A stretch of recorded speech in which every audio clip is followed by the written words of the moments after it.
Hello students, मैं आप सभी का स्वागत करता हूं इस सीरीज़ में मैं आपको एनटीए अभ्यास ऐप के टेस्ट सीरीज़ के डिटेल सॉल्यूशन देने वाला हूं। सो प्लीज़ मेरे साथ बने रहें और अभ्यास करते रहें।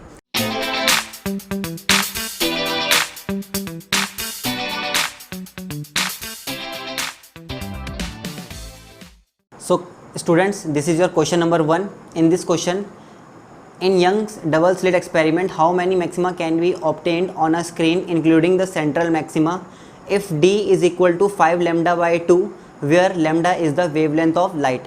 And the options are 5, 4, 7, 1. As we know कि आपका यंग डबल स्लिट एक्सपेरिमेंट में मान लीजिए आपके पास ये स्क्रीन है, ठीक है, ये आपके पास स्क्रीन है और आपके पास दो सोर्सेज हैं S1 and S2। This is your one source S1 and this is your other source S2, coherent sources, and they are separated by distance small d. So from here to here, this is your central maxima. Okay, this point P is your central maxima. The distance from S1 to P and S2 to P is equal. आपका जो path difference होता है S1 से लेके central maxima तक और S2 से लेके सेंट्रल मैक्सिमा तक, वो आपका इक्वल होता है। तो आपका जो पार्ट डिफरेंस आता है वहाँ पे सेंट्रल मैक्सिमा पे आपका ज़ीरो पार्ट डिफरेंस आता है। आपका सेंट्रल मैक्सिमा पे, यहाँ पे आपका सेंट्रल मैक्सिमा है, यहाँ पे जो आपका पार्ट डिफरेंस आता है वो आपका पार्ट डिफरेंस ज़ीरो आता है।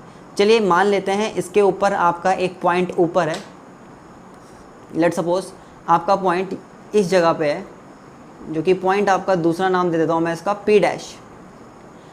यहाँ से पार्ट डिफरेंस ये S1 P डैश हो जाएगा और ये आपका S2 P डैश हो जाएगा। ठीक है, ये आपका S1 P डैश हो जाएगा और यहाँ पे ये आपका S2 P डैश हो जाएगा। तो आपका जो ये S1 P डैश है, इसमें से मैं एक परपेंडिकुलर ड्रॉ कर रहा हूँ S2 P डैश पे। This is your perpendicular and it is your Q। Okay, and this distance is your D। अब मान लेते हैं यहाँ से लेके यहाँ तक आपका ये एंगल थीटा है। तो देखिए आपका एंगल काफ़ी छोटा होता है, तब आपका S1 P डैश और S2 P dash Q P dash almost equal होते हैं।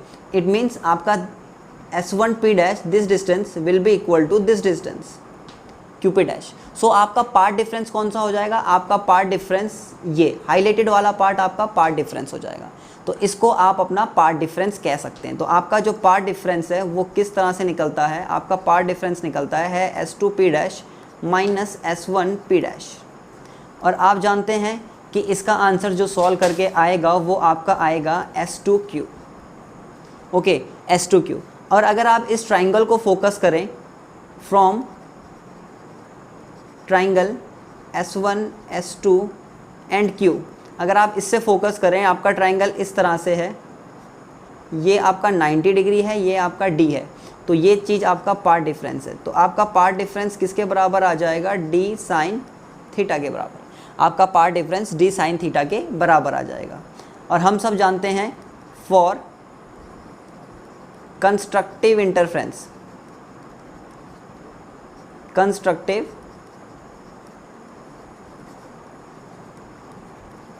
कंस्ट्रक्टिव इंटरफेरेंस के लिए आपका part difference 0, 1 lambda, 2 lambda, 3 lambda, 4 lambda and so on to n lambda होता है। स्क्रीन के ऊपर पॉजिटिव, स्क्रीन के नीचे नेगेटिव, सेंट्रल मैक्सिमा से। ठीक है, तो आपका जो कंस्ट्रक्टिव होगा उसके लिए आपका पार्ट डिफरेंस बेटा n लैम्डा होगा। ओके, n मैं अभी ऊपर की तरफ ले रहा हूँ तो नेगेटिव में वो नीचे की तरफ हो जाएगा। तो आपका पार्ट डिफरेंस हो जाएगा n lambda will be equal to D sine theta. इसके बाद आपको मैक्सिमम नंबर ऑफ मैक्सिमास बताने। मैक्सिमास के लिए तो आपने कंडीशन डाल दी है, मैक्सिमम कंस्ट्रक्टिव इंटरफेरेंस की तो आपने कंडीशन डाल दी है। अब आपको n की वैल्यू को मैक्सिमम करना है। तो देखिए n की वैल्यू मैक्सिमम करने के लिए आपको पता है आपका लैम्डा फिक्स है, आपका लैम्डा फिक्स कर रखा है, आपका D फिक्स है। अगर आपका साइन थीटा मैक्सिमम हो जाएगा तो आपका n भी बेटा मैक्सिमम हो जाएगा। ओके, तो साइन थीटा क्या होता है? साइन थीटा को हम क्या लिख सकते हैं? हम यहाँ पे साइन थीटा को लिख सकते हैं, sine theta will be equal to n lambda upon d. Okay, sine theta की जो वैल्यूज़ होती हैं वो +1 से छोटी और -1 से बड़ी होती है, इक्वल टू में। ठीक है, तो आप साइन थीटा की ये वैल्यू यहाँ पे पुट कर दीजिए, तो आपका आ जाएगा n lambda divided by d less than equal to +1 and greater than equal to -1। इसके बाद आपका जो n हो जाएगा वो आपका n less than equal to d by lambda and greater than equal to -d by lambda हो जाएगा। ओके, तो आप d की वैल्यू डाल सकते हैं। d की वैल्यू आपको दे रखी है 5 लैम्डा बाई 2, तो ये हो जाएगा -5 lambda by 2 greater than equal to n less than divided by lambda 5 lambda divided by 2 lambda. So on cancelling we will get n will be equal to 2.5 greater than equal to -2.5। तो बेटा आपकी जो value n की आ रही है, range जो आ रही है आपकी आ रही है -2.5 टू पॉजिटिव ऑफ 2.5, बट हम यहाँ पे इंटीजर वैल्यूज़ लेंगे।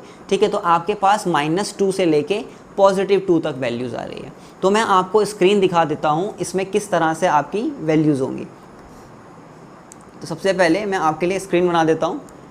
फॉर एग्ज़ाम्पल ये आपकी स्क्रीन है, ठीक है। तो आपका सेंट्रल मैक्सिमा ये रहा, आपका सेंट्रल मैक्सिमा। ओके, ये आपका सेंट्रल मैक्सिमा है। इसके बाद एक ब्राइट फ्रिंज आपका ऊपर भी आएगा, this is n equal to 1 and this is your n equal to -1। Okay, so इसके बाद आपका एक और ऊपर आएगा, this will be your n equal to 2 +2 and it will be your n equal to -2। इनको लिख देता हूँ। ये आपका बेटा सेंट्रल मैक्सिमा है, this is n equal to +1 first maxima, this is your n equal to -1, this is equal to n equal to +2 and this is equal to n equal to -2. So how many bright fringes? We get 5 bright fringes. So our correct answer is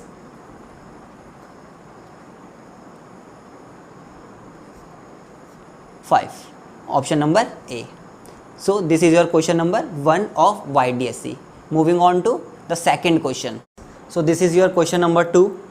A magnet makes 40 oscillations per minute at place having magnetic field induction of 0.1 into 10 to the power -5 Tesla.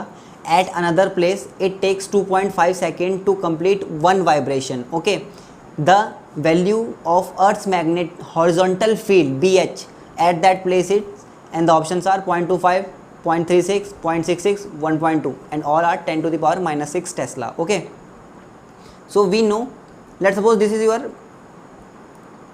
magnetic field. First of all,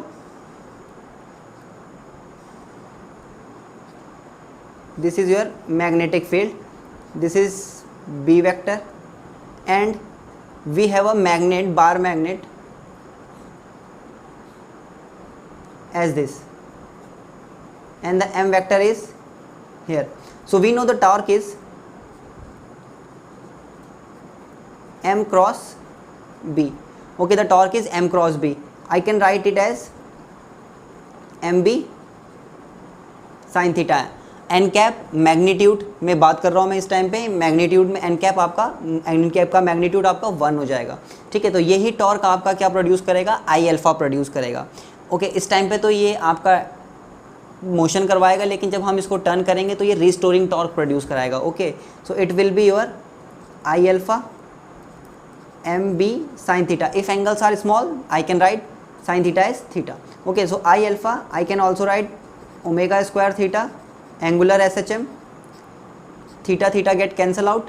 So omega will be your, omega square will be your MBI.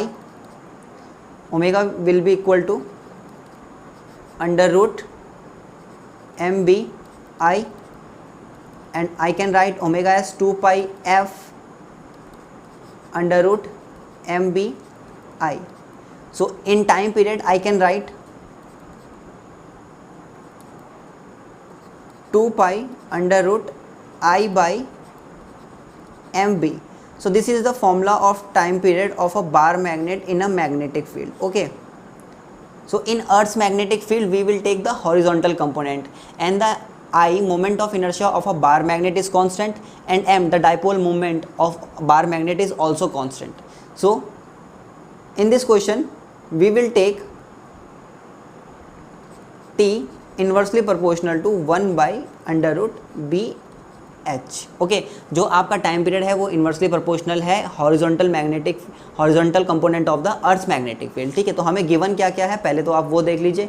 हमें given क्या है, सबसे पहले हमें given है कि 40 oscillations पर minute. Okay, तो सबसे पहले आपको फ्रीक्वेंसी दे रखी है, इन पर मिनट में दे रखी है आपको. तो फ्रीक्वेंसी आपकी जो गिवन है, यहाँ पे जो आपको गिवन फ्रीक्वेंसी है, गिवन है आपको f is equal to 40 oscillations पर मिनट. ओके, पर मिनट. आप इसको डिवाइड बाय 60 कर दीजिए तो ये पर सेकंड आ जाएगा. तो आपका ऑसिलेशन आ जाएगा, फ्रीक्वेंसी आ जाएगी 40 by 60 hertz. Okay, this is your frequency and you can write time period as 60 by 40. So that your T1 will be equal to 60 by 40 seconds. Okay, this is your first time period. Now here we can write as T1 upon T2 is equal to under root, and as it is inversely proportional, so here will be BH2 and here it will be BH1. So the time period T1 is 60 upon 40 and the second is 2.5. So I can write 60 upon 40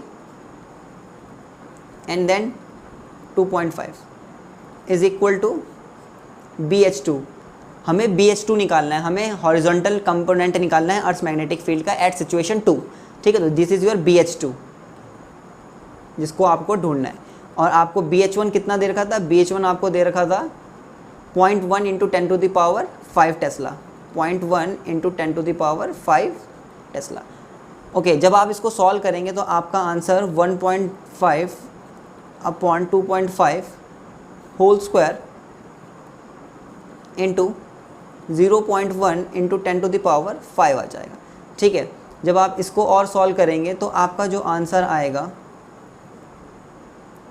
वो आपका 225, 15 का square 225 और इसका square 625 into 0.1 into 10 to the power -5. It is -5 है. Okay, तो आपका -5 आएगा. तो इसको सॉल्व करने के बाद आपका answer 0.36 into 10 to the power -6 tesla आएगा, जो कि आपका ऑप्शन नंबर 2 है. ओके, जो कि आपका ऑप्शन नंबर 2 है. So this is your correct answer. ठीक है, तो इसमें आपको सिर्फ इतना याद रखना है कि जो आपका टाइम पीरियड का फॉर्मूला है वो 2 pi under root I upon M B, और जो ये बी होगा ये हॉरिजॉन्टल कंपोनेंट होगा आपके अर्थ मैग्नेटिक फील्ड का. This is your needle and this is your horizontal component of earth. अगर आप इस नीडल को इस तरफ करते हैं तो ये इस तरफ रिस्टोरिंग फोर्स लगाएगा. This is your horizontal component. Okay, so this is horizontal time period of a bar magnet in a earth's magnetic field. Okay, so moving on to our next question. This is your question number 3rd. In this question, half life of a radioactive substance is 3.2 hours. What is the time taken for 75% of the substance to be used? इसका मतलब है कि आपका जो एक radio active substance है उसके आपके पास कितना बचेगा, आपके पास 1/4 बचेगा. इट मीन्स आपके पास सिर्फ 25% बचेगा. 75% आपका यूज़ हो चुका है. तो आपका सबसे पहले law of radio active decay जो हमने पढ़ा था उसमें क्या होता है, बेसिकली जो फॉर्मूला होता है वो आपका होता है n at any time, n not initial time पे कितना था, -e⁻λt. ओके, तो आपको पता है कि सबसे पहले आपको गिवन है हाफ लाइफ. आपको सबसे पहले जो गिवन है आप उसको देख लीजिए. गिवन है आपको हाफ लाइफ, तो जो टी हाफ का फॉर्मूला होता है आपको वो डायरेक्टली याद होना चाहिए, log E2 अपॉन लैम्डा होता है. ठीक है, और ये आपको कितना दे रखा है, 3.2 आवर्स दे रखा है. ओके, नेक्स्ट अब आपको क्या बोला है कि आपको ये टाइम बताना है कि जब आपका ये सिर्फ और सिर्फ 25% बच जाएगा. ओके, तो इसका मतलब आपका जो n हो जाएगा वो n0/4 हो जाएगा और यहाँ पे n0 e की पावर माइनस लेमडा टी हो जाएगा। आपका n0 से n0 कैंसल आउट हो जाएगा, आपका एक्सपोनेंट इस साइड जाके log बन जाएगा। log base e 1/4 will be equal to minus lambda t. Okay, I can write log e 2 to the power minus 2, so it will be minus lambda t. Okay तो आपका ये -2 log आगे आ जाएगा, -2 आपका आगे आ जाएगा, log की प्रॉपर्टी है 2, ये लैम्डा है आपका। ठीक है, तो लैम्डा की वैल्यू आप इस इक्वेशन से निकाल सकते हैं जो कि हमारी इक्वेशन नंबर 1 थी ऊपर। ठीक है, तो आपका t आ जाएगा, यहाँ पे जो माइनस है ये माइनस से माइनस कैंसिल आउट हो जाएगा। इसके बाद आपका 2 log e2, लैम्डा की वैल्यू आपकी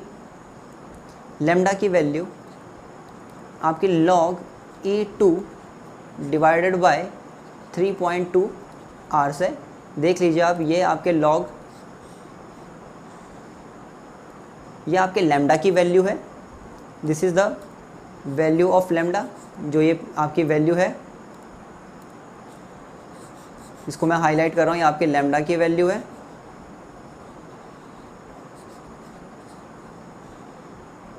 ओके, इसको आप कहाँ पुट करेंगे, इसको आप यहाँ पुट कर देंगे तो आपका लैम्डा की वैल्यू आ जाएगी log e2 डिवाइडेड बाय 3.2।